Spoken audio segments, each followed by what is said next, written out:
Hey everybody, Hoosier Jedi here with another review for you. This time I'm talking about episode 19 of season 1 of Arrow, called Unfinished Business.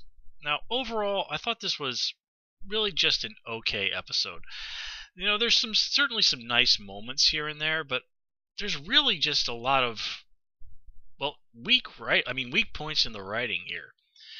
So, buckle up. I have the feeling this is going to be another one of those reviews. The kind I don't usually dole out to this show. In fact, it's usually a little bit more my Ultimate Spider-Man reviews that get this sort of treatment. But, well... Okay, delicious water. Alright, so, you know, over on TV Tropes, they have this wonderful this one wonderful category called Hollywood Law, which is basically... the way the law works in the real world takes a very, very large back seat. And that's one of the things that's really going on here. First of all, and, you know, I do understand that in drama we sometimes have to allow a certain amount of this, because if everything got bogged down in the mundane details of the real world, it certainly wouldn't be as entertaining. So you have to, just for the sake of good storytelling, let some things slide a little bit, but you know, there's a limit to that, as well there should be. And here we see that Detective Lance, despite having personal connections to the people he is investigating, is allowed to continue to investigate them. Yeah. Boy, I don't really know what else I can say about that. But anyway, first of all, just the fact that somebody was at a nightclub before they died, and they died from drugs, does not automatically mean that they got the drugs at the nightclub. Now, granted, Oliver and Tommy both have a history of, you know, messing around with drugs, and they even say that as much. So, okay, it's a lead, but seriously, why does he focus on this as apparently the only place he's investigating in regards to that woman's death? And it all just ends up with a throwaway line at the end of it. It's like, oh yeah, she got him from her coworker. Well, gee, Detective Lance, did you bother to question the people she was at the club with? I mean, I would assume so given what happened at the end, but why did you focus so much on what was happening with Tommy and Oliver? And, you know, even if she did get the drugs at the club, that doesn't mean that the management of the club was involved. I mean, people do sell drugs at nightclubs, and the people that own them aren't always the ones behind it. I mean, that's just kind of what happens out in the world. I've never done drugs in my life, and I've never had any interest in doing so. So I can't really say I know a lot of the nitty-gritty details about how this sort of stuff happens. But you know, a quick exchange of some pills and some cash in a nightclub, not that difficult to pull off, I'm assuming. But anyway, okay, so not only does Lance get to do that, apparently Detective Lance can subpoena the financial records of the club, and somehow the manager of the club and the guy that owns the club are not notified of this. Now, granted, I don't think the police have to send, like, somebody like, we've subpoenaed your records, but presumably Oliver has an attorney, or the Queen family has attorneys who, if somebody is subpoenaing their records, is going to let them know about this.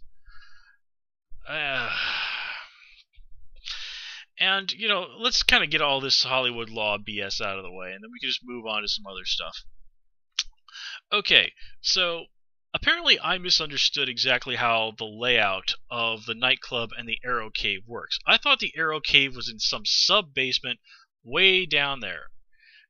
I didn't realize it was just the flat-out basement of the place. I thought there was a basement, but the Arrow Cave was actually below that.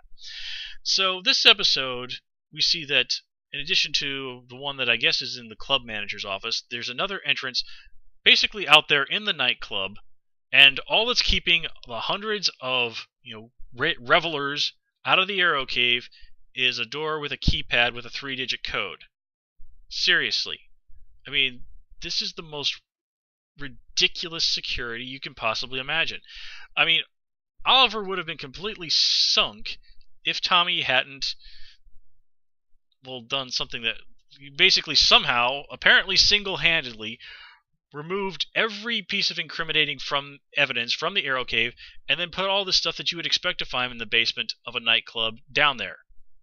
I'm assuming without help from anyone, or letting any of the other people, or somehow alerting any of the other people that work at the nightclub that something strange was going on. I mean, this is just, again, ridiculous. And speaking of ridiculous, okay, so apparently Tommy bribed a notoriously corrupt building inspector. Now, granted, building inspectors are not really high on the list of, evil, corrupt people in Starling City. But, gee, I guess it's a good thing Oliver didn't get around to taking down that guy. Second, why is Tommy the one who has to bribe the building inspector? Shouldn't that have been Oliver who did that? And, okay, what was Oliver going to do about the building inspector anyway? I mean, he had to know this was coming. You can't open a nightclub without somebody coming by and saying, like, yeah, hundreds of people aren't going to die here if there's too much kick put in a flash bomb during the concert, or whatever. Like what happened with what was that, Great White in, like, Rhode Island? A bunch of people died some years back? Yeah. Okay. And, hang on a second, lost my train of thought there. Wait, yeah, I'm finding it. Okay, yeah, that one's lost. Darn it. Okay, oh yeah, I found it. Okay, so Tommy admits, I bribed this building inspector. He says this to Detective Lance, his girlfriend's dad, who's a cop. And apparently Detective Lance doesn't consider bribing a city official to be a crime worth arresting Tommy for, even though he confessed to it right in front of him. Oh, and apparently those two cops who were standing around behind Tommy when he confessed to the crime of bribing a city official, apparently they are not going to do anything about that. Apparently it's like, oh, okay, the detective doesn't feel like this guy confessing to a serious crime is anything we need to do anything about, so, okay, I guess we gotta go home. Cool. God, the cops in this town, man. The cops in this town. Oh yeah, and I mean, Laurel, I did like that Tommy actually did say, like, okay, you want to search this club, go get a warrant, because, again, he is 100% in his rights to do that. And, of course, Laurel was there to remind us that she's a lawyer, because, she hasn't done anything really lawyerish in a long time, by looking at the warrant and saying, yeah, it's legit. And that's basically all Laurel does this episode, so, wow, kind of a waste there. Okay, so let's see. Does that cover all the legal BS that we were fed this episode? Yes, I think it does. Okay, so let's let's briefly talk about what's going on in the island, and then we can just come back to Starling City. First of all, they're really trying to establish Shadow as some kind of a badass and all that, but it's a little hard to sell that, one, because she's really incredibly condescending for somebody who was, tied up and held captive just a little while ago. I mean, okay, Shadow, if you're so badass, why the hell didn't you escape? And, I gotta point out, this lady they got playing Shadow really does not look like she's, at best, half Asian. I'm sorry, like, maybe Yao Fei's wife was Caucasian or something, and she really took after her mom. I mean, I have seen folks who are half Asian that, unless you look very carefully, you can't tell, so I suppose that could be the case, but I don't know, maybe I'm just a little cynical towards this because I saw G.I. Joe Retaliation the other day, and the chick they had playing Storm Shadow's cousin was not remotely Asian in the least. It was really not a good movie. So anyway, Shadow is having Oliver slap water, and apparently this is her version of Karate Kid stuff. And after doing it for a day, Oliver can pull back the bow on this super badass bow that if he hadn't spent a day slapping water in a bowl, he wouldn't have been able to. Again, it's laughable that one day of slapping water in a bowl is going to turn Oliver into a badass. I mean, sorry, there ain't no ancient Chinese secret for doing that in a friggin' day.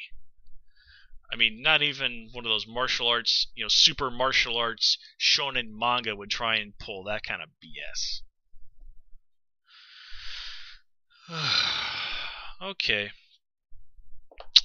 Also, did I mention the Shadow is really... Oh, yeah. Yeah, I have mentioned the Shadow is incredibly condescending, didn't I?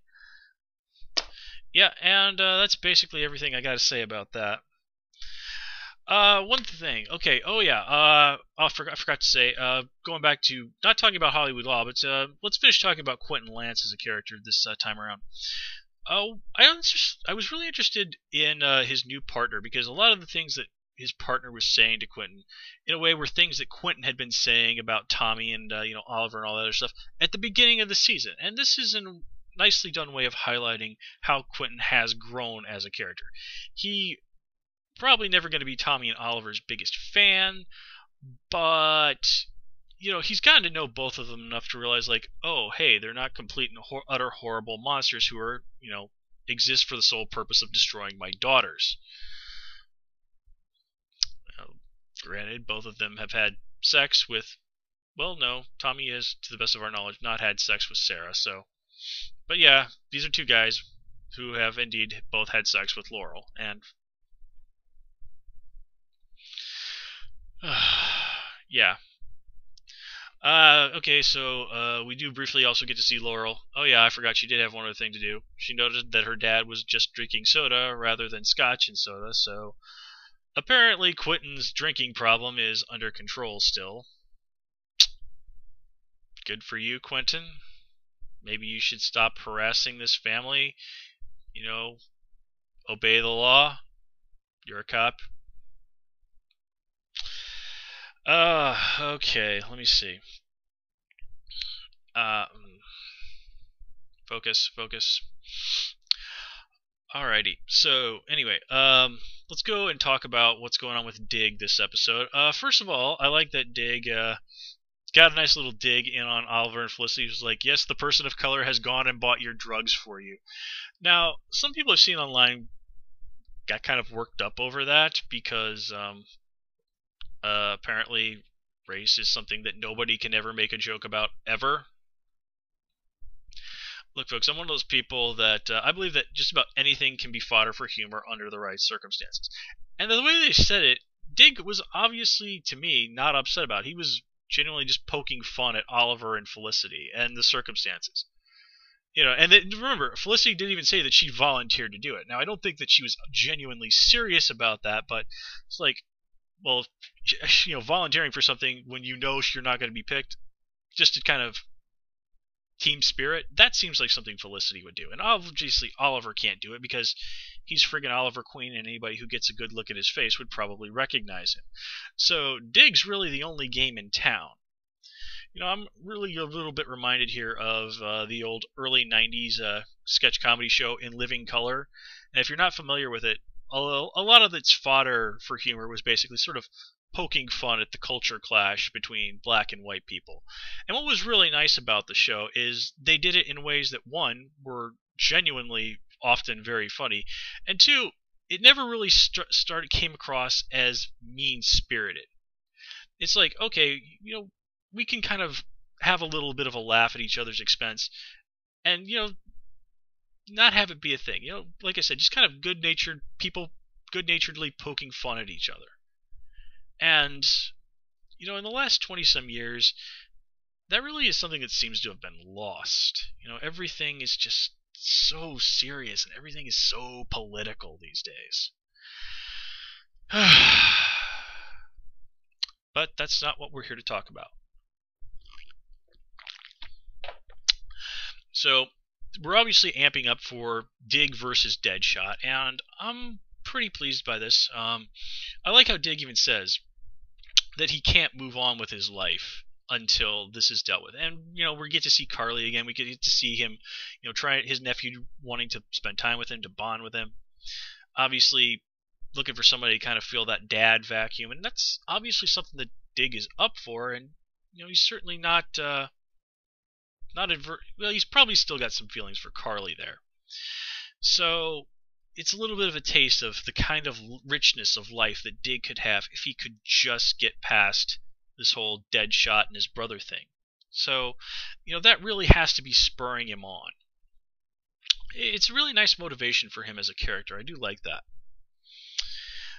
Let me see here. Yes. Okay, we're also introduced to some shadowy person who is an agent of some government agency called Argus. And I forgot to write down what that stood for in the comics, because Argus is genuinely a government agency from the comics. It's apparently a newer idea. I'm not really sure. It's not really been around for very long. But what is interesting, I do remember part of the acronym, and that the S in Argus stands for superhuman or superhumans. Now, it's established, of course, by the show's creators. Basically have said we're sort of playing this as the DC universe without superpowers.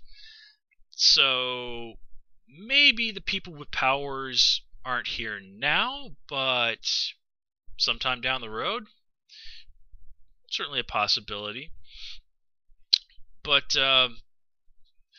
I do like that. I do think that's a very intriguing idea, and I've been hearing that we might be seeing more of Argus coming along next season, but don't quote me on that. But still, something like that. Some sort of government agency who's going to be dealing with these very crazy and colorful people who are turning up on a regular basis in Starling City. I think that was something that was pretty much inevitable. I was kind of hoping that it might be the DEO, the Department of Extra Normal Operations, which was kind of a big deal for a little while back in the 90s, but has mostly fallen by the wayside in the modern DC universe. Okay, it's just my nostalgia for the 90s really more than anything, so I'm okay with this whole them using Argus. Obviously, they're drawing from a more modern DCU, more from the old-timey DCU. So let's continue on. So we also come to have to deal with our big clash between Oliver and Tommy this episode. And honestly, this is the part that really gets me. One, Oliver has no real reason to think that Tommy is selling drugs out of the club. I mean, Oliver has to be paying Tommy a ridiculous amount of money given his qualifications. So there's no reason that Tommy would do this. And the thing about it is, though, that Oliver never even really seems to seriously think Tommy's doing it. It's just more like a kind of like, okay, I have to ask, situation. Now, granted, those kind of situations are never fun, but Tommy's reaction is just like so overblown. Of course, it doesn't really help that Oliver has not in any way, shape, or form opened up to him about what's going on in his head. It's like, Oliver, maybe you should sit down and talk with this guy a little bit. I mean, I understand why you might not want to share some stuff about what happened to you on the island with Dig and Felicity, because they're not people that you know that well. But Tommy is basically the closest thing in this world that you have to a brother, and he's obviously does not know what to do with you. He is seriously in an emotional wreck over what he has found out. He is not dealing with the fact that you routinely kill people on a regular basis very well. I mean, sit down and share something with this guy. Give him some insight into who you are as a person. Granted, saving him from your crazy ex-girlfriend was a good first step, but that ain't gonna carry you all the way home, man. But again, like I said, Tommy's reaction to this is just so overblown. It doesn't really ring genuine to his character. Yes, Tommy's upset with Oliver. Yes, he doesn't really understand what's going on in Oliver's head now. And yes, he has a right to be upset that Oliver did ask him about, what's going on with drugs, if he knew anything about that. But again, it was something that, like, Oliver really would not have been being a reasonable and responsible person if he didn't ask Tommy. He's like, dude, you totally didn't have anything to do with this, right? I know you. You wouldn't do this. I mean, it just really feels like I've said, it sort of feels like at some point Tommy is going to become Oliver's archenemy. Probably take up the mantle of the Dark Archer or Black Arrow or whatever you want to call him from his dad at some point. And we have that very Shakespearean, two guys close as brothers suddenly become mortal enemies. Classic comic book stuff. But this is just such a BS way of taking it in a step in that direction. I mean, the only real redeeming thing that comes out of it is that scene between Tommy and his dad. And first of all, did you notice the lighting in that scene? I mean, it just makes them both look so horribly, horribly evil.